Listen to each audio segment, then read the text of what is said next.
Thank you. Well, good evening to all. And I will be speaking in an accent a little different to the other speakers, but I trust you'll all be able to understand me. I think probably you will. And it's very good to be here with this audience, which continues to grow by the minute, and that's very nice for all concerned too. Being back in Oxford is always pleasant, and I was here a very long time ago. I probably shouldn't tell you how long ago, but it was actually about 70 years ago. And 70 years ago I did PPE at a college the other side of the high street called Merton. And in those days, nobody ever heard of PPE. It had only started, I think, in about the 1920s. And you couldn't say to someone that you did PPE because they'd never heard of it. Now, with both the front benches in the House of Commons filled by people who did PPE at Oxford, it's one of the best known degrees going. So one doesn't have to spell it out anymore. This is billed as a book launch. Book launches, normally my experience, and as I've just revealed, my experience goes back quite a long way. And I bought a lot of books and own quite a lot of books.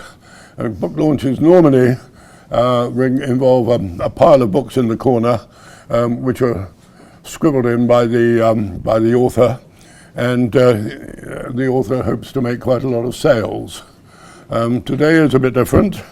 No books for you to buy. I'm told that the book has only been published in the United States. I assume that means that Amazon would willingly sell it to you, but I think it does mean that you're not likely to be able to walk into a bookshop and buy it anywhere close by. I think the author would share the view of a book launch I went to fairly recently, somewhere in Florida. The author was in fact British, a fairly well-known author. And he ended his talk about the book saying, "You don't have to read my book, but you do have to buy it." And I'm sure the author of today's book would also share that sentiment. The book is somewhat unusual in that it, from the title, I think one would assume that it is a biography. A book, I hasten to add, that I first became acquainted with about 2 days ago, so my knowledge is rather quickly acquired and rather speedily. But it is not a biography primarily. It's a book about the politics of Bangladesh over recent decades. But of course the principal character, as I'm sure you all know, has been in exile in the UK for 17, 18 years, and therefore is not so much a participant as an observer and a commentator on the events. But for all that, it is a very interesting book. It has some unusual features. It's very well presented, very well published by the American publishers. One of the features that slightly sort of amused me is that you look at the book, there you see it, you open the cover, and there you see it again. I've got a lot of books. I don't think I've seen that ever before, that a book has the same colourful printed cover inside the cover as it has on the outside cover. But that's rather nice. It's a very persuasive book. It's there to persuade you to support and believe and share the ambitions and so on of the central figure, and it's a very persuasive book. It certainly left me thinking that Mr. Rahman would deserve very much support. I see the items in the book, of course, as through the eyes of one who's been a diplomat in a number of countries, as I'll briefly run through in a moment. There's only one moment in the book where a British diplomat is mentioned, and that is somewhere in the middle. The author refers to the British High Commissioner and the American ambassador, who are overly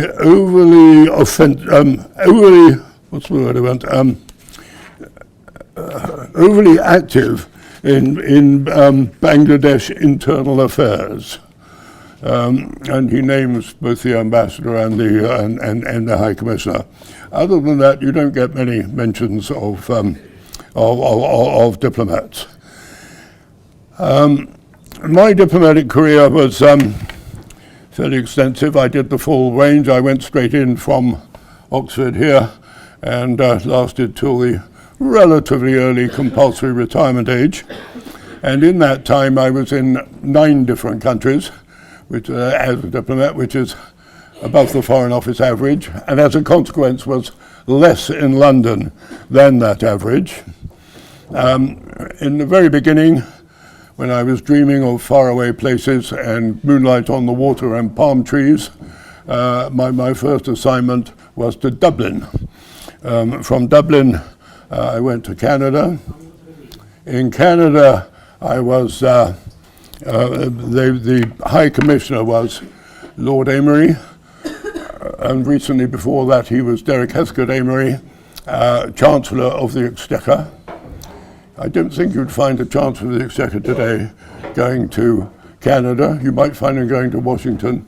I doubt you'd find him going to Canada.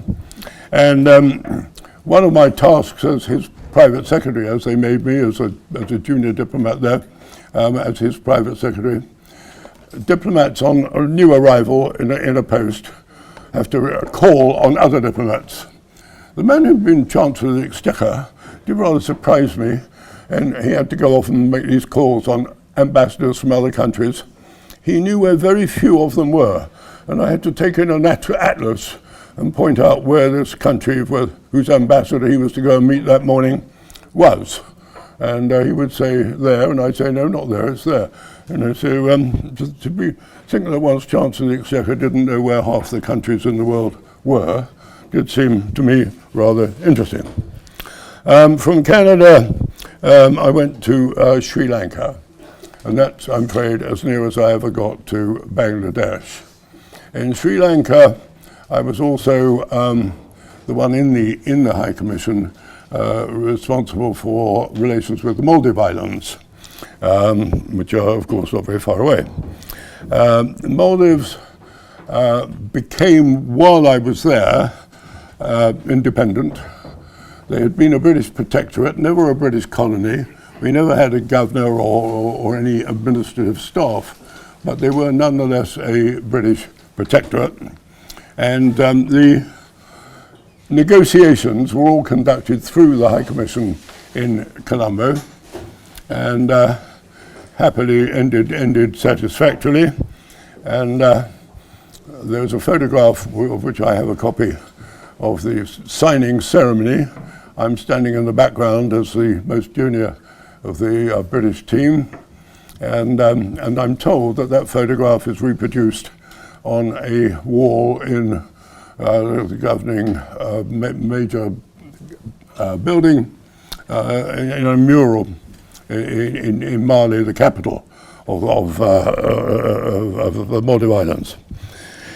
And from there, a spell in London, then 3 years in New York, 4 years in New York, where I was Deputy Head of British Information Services, which was the sort of PR arm of the British Diplomatic Service covering all of the United States.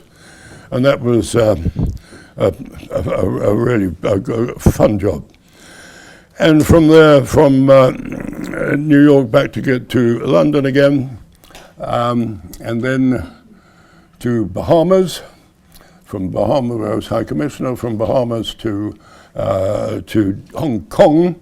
That's where I was the Trade Commissioner, and from Hong Kong to Brazil, where I was ambassador. I sometimes say a bit sheepishly to people that lots of people in the Foreign Service have been a Trade Commissioner, a Deputy High Commissioner, and a High Commissioner. I would claim to be the only one that ever did them in the reverse order. That saw me through to the end. But anyway, that shows the sort of experience, and perhaps, hopefully, some of the audience are students at Oxford who hopefully might be thinking of becoming a diplomat, and that's just to give you a taste of what a fun job it can be. I still get asked, years after retiring, on a daily basis, which of those countries did I prefer, which job did I prefer? And my answer is always the same. For two reasons. I'm not going to give you a country or a job, because to make one the best is another the worst, and I don't want to do that. Secondly, they're all very interesting experiences. To spend 4 years in Nigeria, to spend 3 years in New York, gives you totally different experiences. Both, I would suggest, important experiences for understanding today's world, and in seeing them too from a privileged position, in which you get to meet the very top people in the country and have a hand in influencing British policy towards those countries. So if there are any budding diplomats in the audience, I say go for it.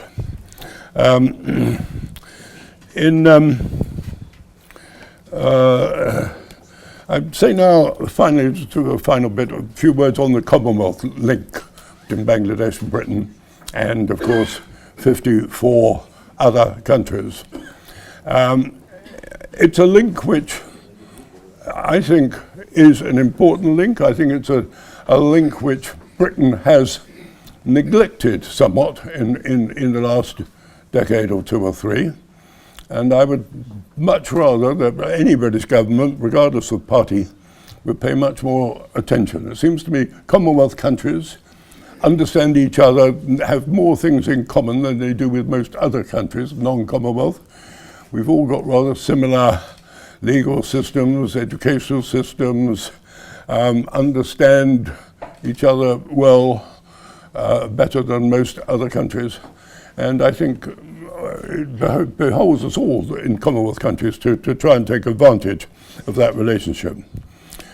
I'm critical, in fact, a bit of two of our recent prime ministers who it seems to me have not quite measured up to understanding the importance of the Commonwealth link. First, Margaret Thatcher. I was High Commissioner in the Bahamas when the every 2-year heads of government of Commonwealth countries was held there. We're now going back decades. And the issue of the day at that Commonwealth conference was sanctions against South Africa, then still in the throes of apartheid. And Margaret Thatcher went to that conference thinking she would find allies at the conference, particularly of the old white Commonwealth, and she didn't. She found she was alone. And she came in for some very heavy-handed criticism. And over the days of the conference, she was sort of battling to hold her own against 54 other countries. And she never really warmed to the Commonwealth again after that. And that was, I think, sad and a pity on an issue on which she was on the wrong side in the first place. And the other one was Tony Blair. He came to Hong Kong while I was there, and I hosted a dinner for him. And we were talking about, it was still well before the handover to China.